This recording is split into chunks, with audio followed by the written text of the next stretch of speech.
మధ్యన వైరల్ అయినటువంటి ఒక పిక్చర్ ఏంటనంటే, తెలుగు రాష్ట్రాల్లో యూట్యూబ్ ఛానల్లో హైయెస్ట్ సబ్స్క్రిప్షన్ ఉన్నది ఈయనకి, సెకండ్ ఉన్నది ఈయనకి, థర్డ్ ఉన్నది ఈయనకి, ఫోర్త్ ఉన్నది ఈయనకి. ఇది అడ్వర్టైజ్మెంట్స్. ఇప్పుడు అలాంటి నేను వెళ్తున్నాను అని అంటే కనుక ఏం చెప్పాలో అర్థం కాదు. ఎందుకనంటే వర్డ్ ఆఫ్ గాడ్ని బట్టి మనం వాళ్ళని తప్పు పట్టే పరిస్థితుల్లో ఉండకపోవచ్చు. But definitely they use this platform for their glory. Ambedkar ఒక మాట అన్నాడండి, ఏంటంటే 10 మంది నల్ల కాకి తెల్లగా ఉందంటే అది తెల్లది కాదు అన్నాడు. మహానుభావుడు, మహాజ్ఞాని. చాలా simple. Numbers do not decide the truth.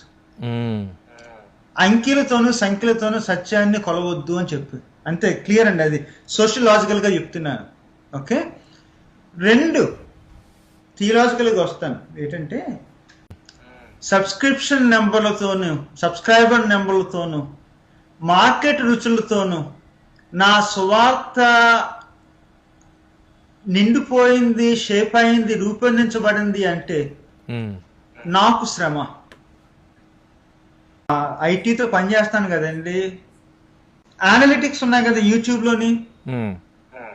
యూట్యూబ్లో అనలిటిక్స్ చూసి ఈ ప్రసంగానికి ఇన్ని వ్యూస్ వచ్చినాయి, ఈ ప్రసంగానికి ఇన్ని వ్యూస్ వచ్చినాయి, ఎక్కువ వ్యూస్ వచ్చిన ప్రసంగానికి సరిపడిన ప్రసంగం మళ్ళా నెక్స్ట్ టైం చేయడు, టు ఇంక్రీజ్ ద ఏమంటారు వ్యూ నెంబర్.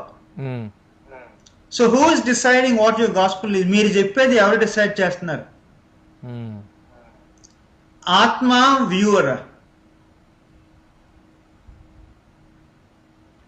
సో ప్రస్తుతానికి మన స్వార్థను ఎవరు డిసైడ్ చేస్తున్నారని ప్రశ్న మనం ఎప్పటికప్పుడు మనం అడగాలి, ప్రసంగించే వాళ్ళు అడగాలి, వినే వాళ్ళు అడగాలి.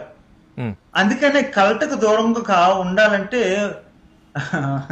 చెప్పాలి. ఇది కొంతమందికి ఏం చెప్పాలంటే, ఇదిగో నాకు దండ యుద్ధం చెప్పాలి.